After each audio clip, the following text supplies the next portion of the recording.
শিক্ষক কর্মচারী, police, TSR তাদের বেতন দ্বিগুণ আড়াইগুণ। এই রাজ্যে প্রত্যেক জেলায় নতুন নতুন কলকারখানা, প্রত্যেক বিধানসভা কেন্দ্রে কলেজ, হাসপাতাল, এগুলো যাতে কেউ প্রশ্ন করতে না পারে, সবাইকে সন্ত্রস্ত করো, সবাইকে ঘরে ঢুকিয়ে দাও, এই কাজটা করেছে। তারপরে 5টা বছর মানুষ যখন তাদের স্বরূপ ধরে ফেলল, 2023 ইংরেজি অনিবার্যভাবে তাদের পরাজয় এটা নিশ্চিত। নতুন শিকারী মোরা ত্রিপুরা মথা। ত্রিপুরার যে 1967 ইংরেজিতে টিউজের জন্ম হয়েছিল,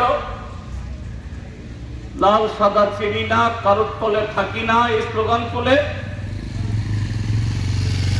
আমরা দেখেছি সেই উপজাতি যুব সমিতি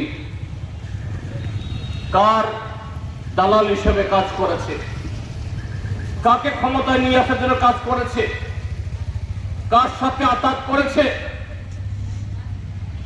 আতাত করেও বামফ্রন্টকে, কমিউনিস্টদেরকে হটানো যায় না।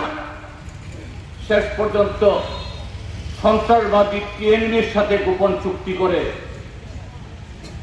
1988 ক্ষমতায় তারা এসেছিল। এই তখনকার এই যুগ, কাজে সেই পরিস্থিতি গেছে, সেই দিন গেছে।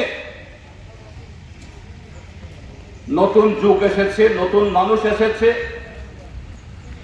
মানুষের বোঝাপড়া নতুন হয়েছে। কাজে পুরনো স্লোগান, পুরনো দল, পুরনো মানুষ দিয়ে চলবে না।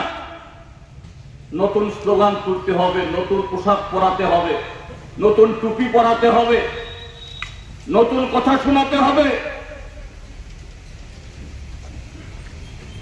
সেখানে জন্ম হলো ত্রিপুরা মথা, তার আগে আইপিএফটি, এবং এবারে নতুন স্লোগান কি? ত্রিপুরা ল্যান্ড